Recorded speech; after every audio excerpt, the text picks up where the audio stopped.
So you love planners so much that you want to make this your career. You love seeing them, you love touching them, feeling them, thinking about them, you want to sell them, you want to make them. So we're going to talk today about the 5 different business models that exist in the planner industry and which one is the best for you.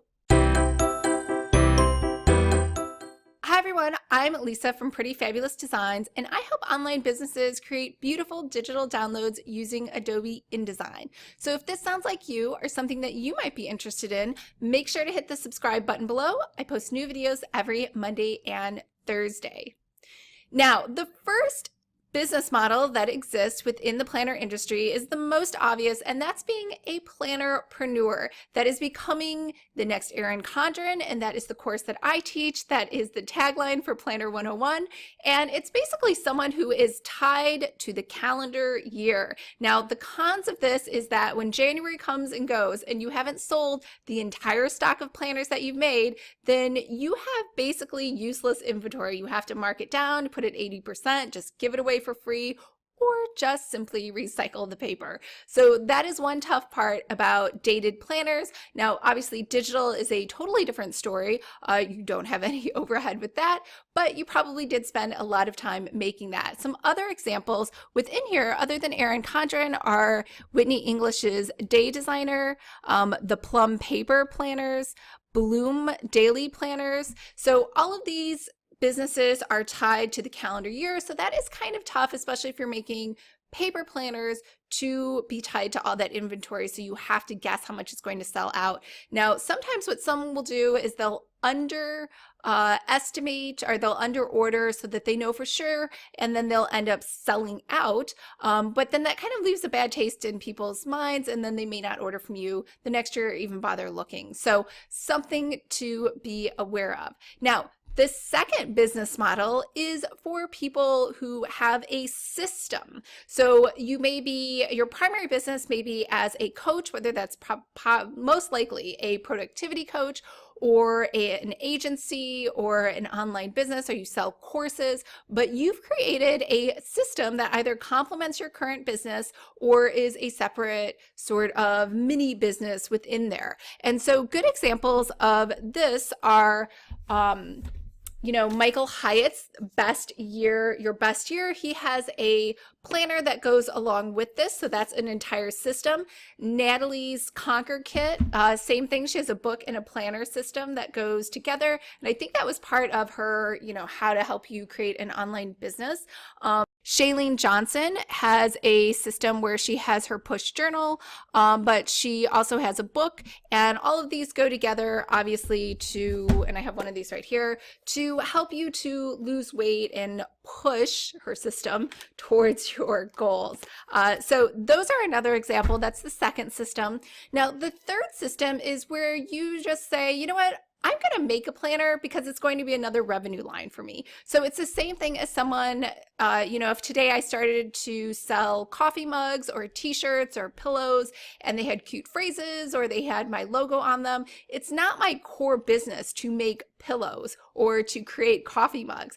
But it is something that I sell as a separate business line because maybe I have a huge fan base, or I think people would enjoy those. Now, someone like Kim Kardashian, if she woke up today and decided to sell planners, probably they're going to sell out.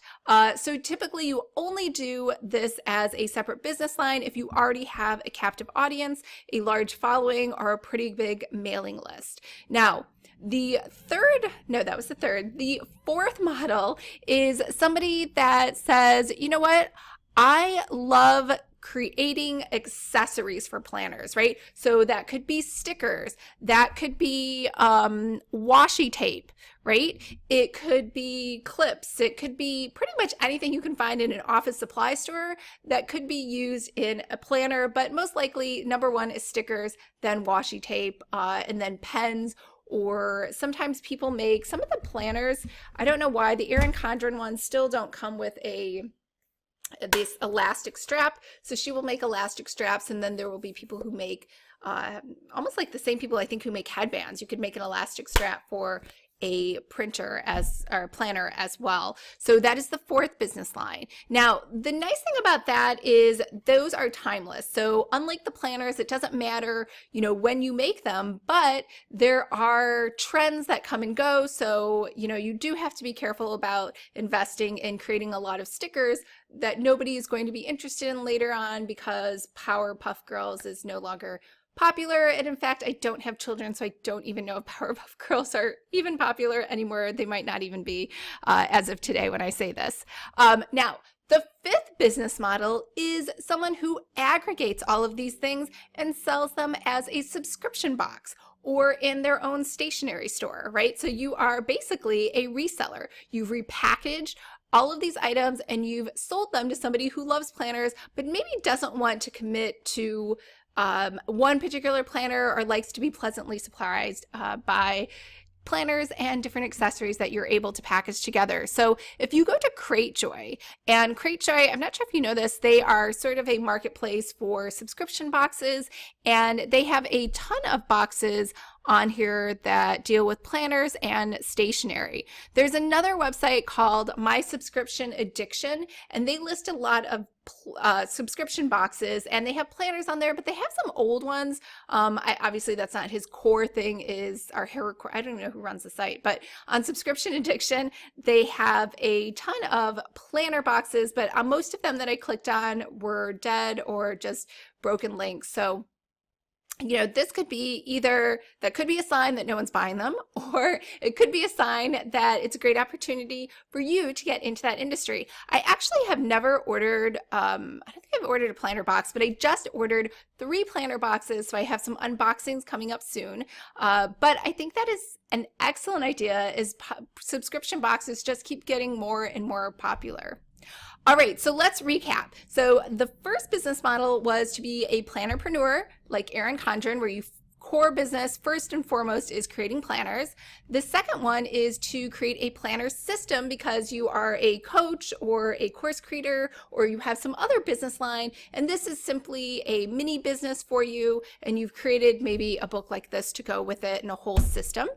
And then the third business model is to say, you know what, I'm just going to create another revenue line. So a planner for me is going to be just like creating coffee mugs or selling dish towels that are branded with my name. It's not my core business. It's just another way for me to make revenue because I'm so popular.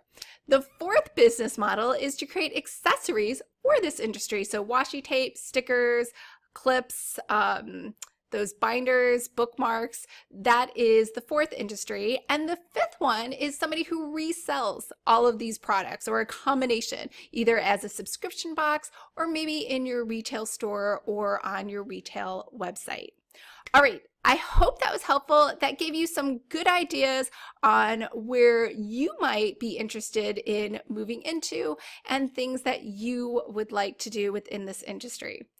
Comment below and let me know which one sounds the most appealing to you. And I will see you guys next week. Bye.